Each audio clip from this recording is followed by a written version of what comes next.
हाय नमस्कार आमच्या भावा बहिणींना. भावा बहिणींनो, पहिली गोष्ट तर मला व्हिडिओ बनवायचा नव्हता. कारण की तेवढी माझी कॅपॅसिटी नाही व्हिडिओ बनवायची. तरी पण मला व्हिडिओ बनवावा लागतो. ह्याचं कारण हेच आहे, कारण की सोशल मीडियावरती मी आहे.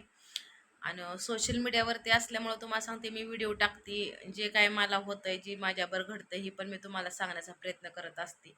काय माझ्या भावा बहिणींचं म्हणणं आहे की योगिता, तू तुझं दुखणं सांगू नको. दुखणं नाही सांगितल्यानंतर ना तुला त्रास होणार नाही, असं काय यांचं म्हणणं आहे. आणि भावा बहिणींनो, कसं आहे माहिती आहे का, आपण कुठेतरी आपलं मन मोकळं करायला बघतो. माझ्या बरं अचानकलीच काय गोष्टी घडतात ही माझी मला समजाना झाल्या. ते त्रास तर एवढा अति त्रास होतोय, अति त्रास. आता हल्ली काय होतं तुम्हाला सांगते, श्वास जे आहे ना, श्वास मला घेता येत नाही. श्वास माझा असा अटकाळतोय.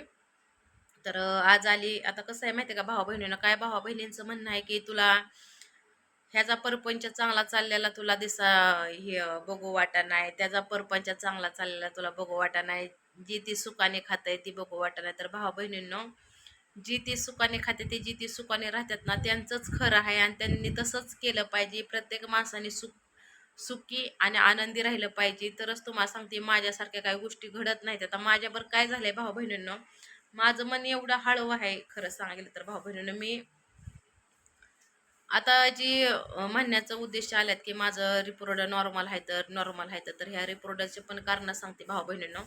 ज्या टायमाला माझ्या छाती जे एनसी हे काढल्या गेली तिथं नॉर्मल निघालं, बीपी नॉर्मल निघाला, शुगर नॉर्मल निघाला. दुसरी गोष्ट, बारामती भुईटे हॉस्पिटल, मोठं हॉस्पिटल आहे ती. तिथं हॉस्पिटल आल्यानंतर ना त्यांनी डायरेक्टली बघून सांगितलं की डोक्यावरती तणाव आलेला आहे आणि त्यासाठी दुसरं जे प्रॉब्लेम असतात म्हणजे हार्ट प्रॉब्लेम म्हणजे हृदयच, अटॅकचा ह्याचा जर काय प्रॉब्लेम असेल नाही, काय माझ्यावर सध्या काहीच नाही.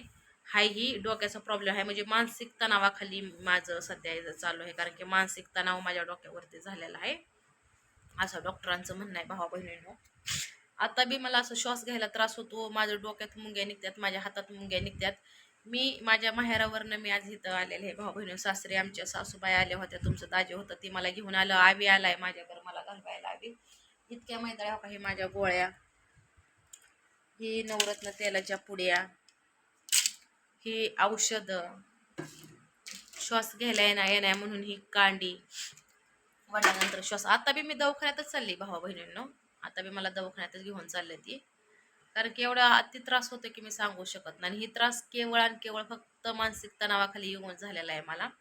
तर आता ही कुणी म्हणतं की कुणी कर्म, कुणी धर्म, धर्म कर्म काढू नका. फक्त माझं एवढंच असं झालं की माझं एक असं वय असतं भाऊ बहिणीनं, कुणाच्या म्हणजे एखाद्याच्या मेलेला असेल त्याच्या मड्यावर बसून नाचणारी मी मुलगी